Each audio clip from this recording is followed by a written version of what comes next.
College Corner. It's week 4 of the college football season, and man, do we have a fantastic slate on our hands. The most ranked-on-ranked matchups in September since 2006. This is one of the best weekends of the season, it's looking like. I've got plays for you, 4 for you today. We're 20-11 on the season, up 9.5 units. Last week, 3-1 here on the YouTube, 5-2 overall. As always, I will put my Twitter down below in the description, so be sure to follow me there because you made a little bit more money if you were following me on Twitter as well. The player props have been crushing it. I have another one today. I will have more. I have one actually tonight, Thursday. If you are watching this, drop me a follow on Twitter. I have a play that I love Thursday night in college football, but we've got 4 here. I've got a couple of spreads, a total, and as well, we have a player prop, like I mentioned earlier. Got to play in Notre Dame and Ohio State, so be sure to stick around for that. If you guys have made some money, if you're enjoying the content here, be sure to hit that like button. Would really, really appreciate it. And as well, would love if you subscribe to the channel. Let me know. We should keep running College Corner throughout the season.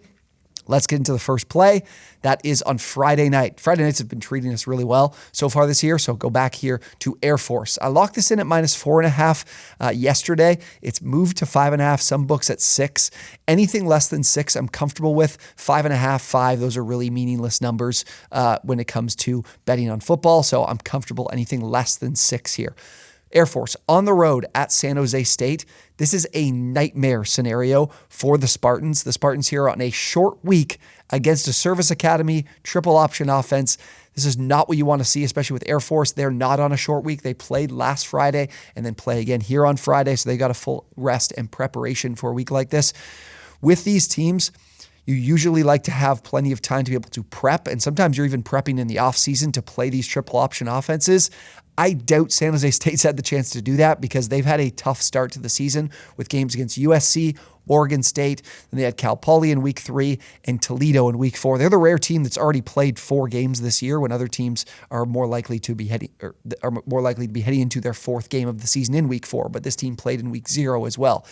And they have been getting demolished in the run game. Now, Oregon State boasts a great running attack. USC pretty good as well. Toledo is good, but this is a MAC team that they were getting just pushed around in the trenches. We're looking at 128th in opponent EPA per rush. And keep in mind, I think there's 133 teams in the FBS. So that is pretty poor. 5.5 yards per carry they're giving up, and they're 129th in broken tackle rate. If you cannot tackle playing service academies, you are not going to have a very fun night. It's going to be a long one for the Spartans. They probably won't see the ball in the hands of their offense too often either.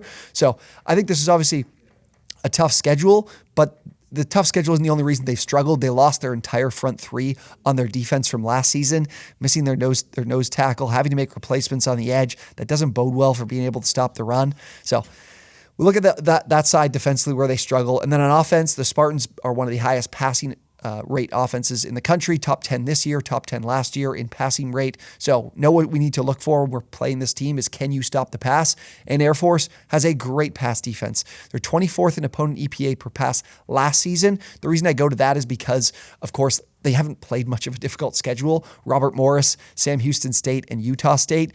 Those aren't teams that I want to lean on the production of this defense based on those matchups.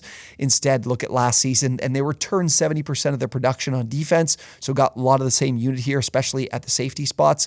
I think they're going to be able to handle this San Jose State offense and run the ball really effectively when they have the ball on offense. So give me the -5.5 with the Falcons. Next up, we move to the SEC for a conference matchup between Texas A&M and Auburn. I'm going to take the Aggies -7.5 in this matchup.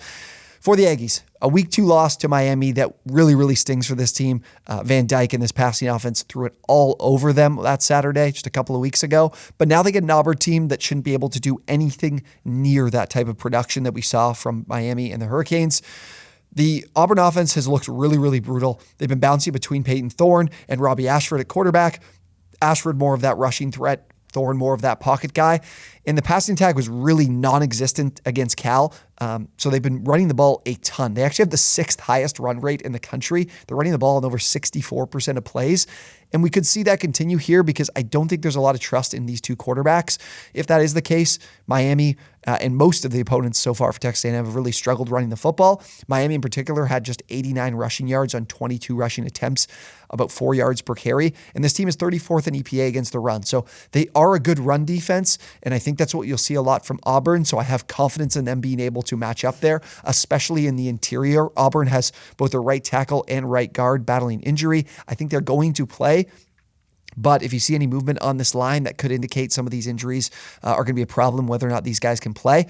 But we've got lots of talent in that front four for the Aggies with McKinley Jackson, with Shamar Turner as well, who's been around and looks a lot better. Walter Nolan. There's a ton of talent here that just didn't produce last season that looks a lot better this season.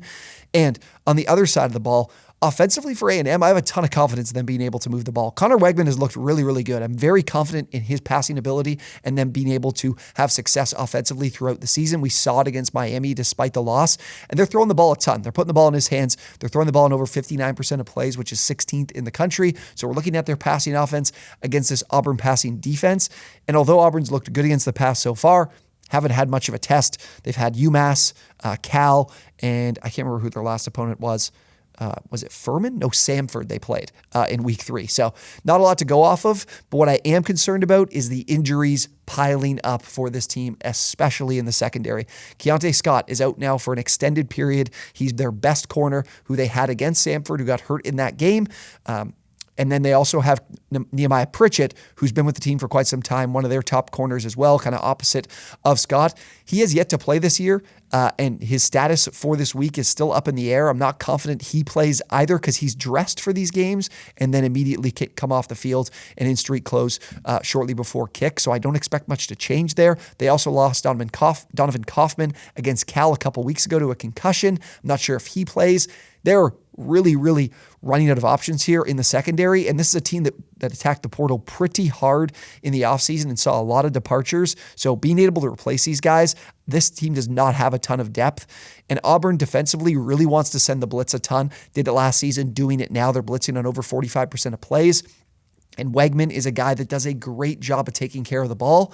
He threw, I think, his first interception in that game against Miami. Wegman has the 4th highest passing grade from PFF against the blitz. He's got 8 touchdowns, just 1 interception, 69.2% completion percentage, and averaging 8.4 yards per attempt. So an undermanned secondary, a team that wants to blitz that might not find a lot of success against Wegman, and a defense an offense that I don't have a lot of confidence in. I think this has blowout written all over it for a Texas A&M. Okay, we move to the game of the weekend, and this is the first total we'll get into. Notre Dame, Ohio State. I like the first half under 27.5. I don't mind the full game, but I'll talk about a little later about why I specifically like the first half. But let's get into this awesome matchup, one of the most exciting ones on the season. We've got Kyle McCord leading this Ohio State offense. He was given the keys last week against Western Kentucky, is now the full-time starter, but now he makes his first true road test of the season. He heads on the road to South Bend. Yeah, Indiana, I'm sorry, I don't consider this that was a true road test for him. This is going to be a tough environment at night to play on the road here. And we saw this Notre Dame team have some significant answers for Ryan Day's offense last year with CJ Stroud.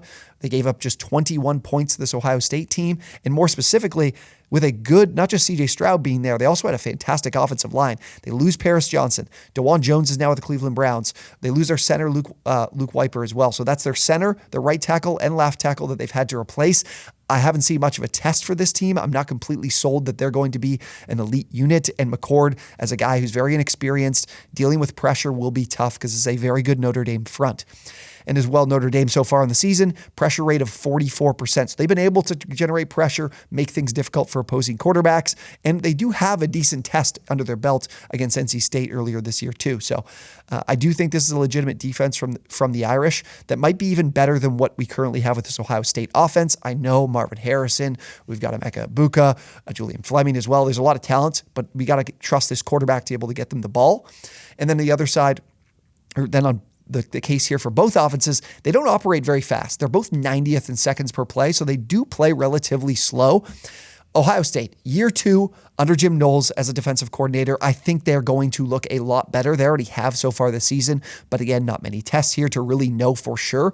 But I really like their front seven. They've got a great group of linebackers in Steel Chambers, and then as well in Tommy Eichenberg, who have both been around for some time now. And then they got a good combo of edge rushers to be able to get after the passer in Tui Molau, and then Jack Sawyer as well. So those guys were there last year. They're back this year. And I'm not ready to anoint this passing attack led by Sam Hartman as one of the country's elite. I do still think they lack talent at the receiver spot, but they've been hitting deep shots at an insane rate.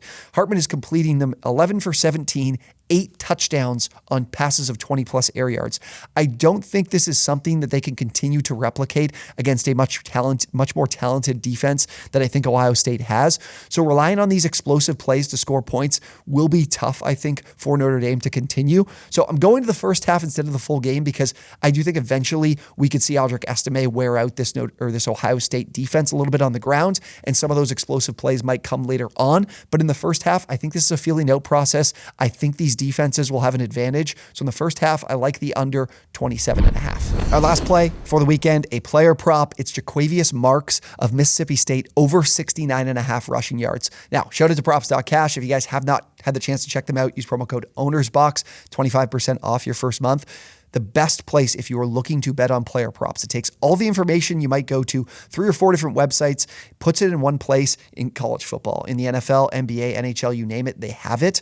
So being able to look at these as I try to build out my card here from player props, it's the first place I start. So definitely go check them out. But looking at some of the data from them, Marks has cleared this number in every game this season. And that's because this offense is feeding him the ball to their detriment. And I think in this particular matchup, we're going to see that actually be a matchup where they can expose here on the ground. But even with just 8 carries against LSU last week, he still was able to clear this number, but he's averaging 17 carries on the season. You can see it from the data here, how many rushing attempts he's getting per game.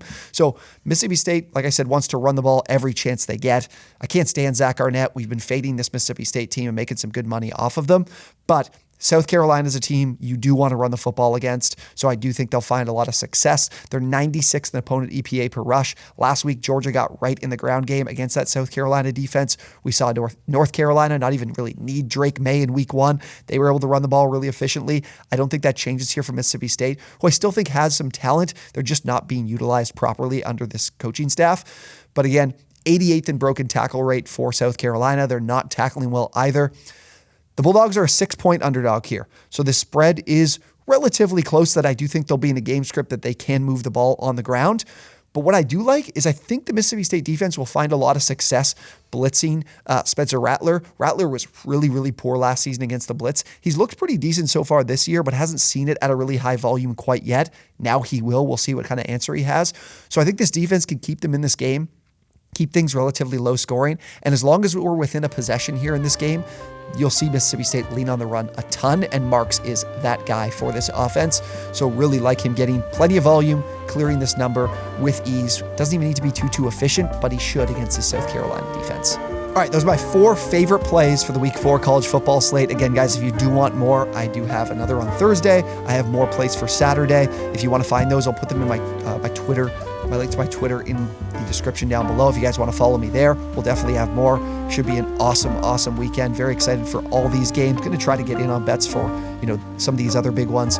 Florida State and Clemson. We have Ole Miss and Alabama. So I'm hoping to have more there. Drop me a follow. Thank you guys so much for watching, and we will see you on the next one.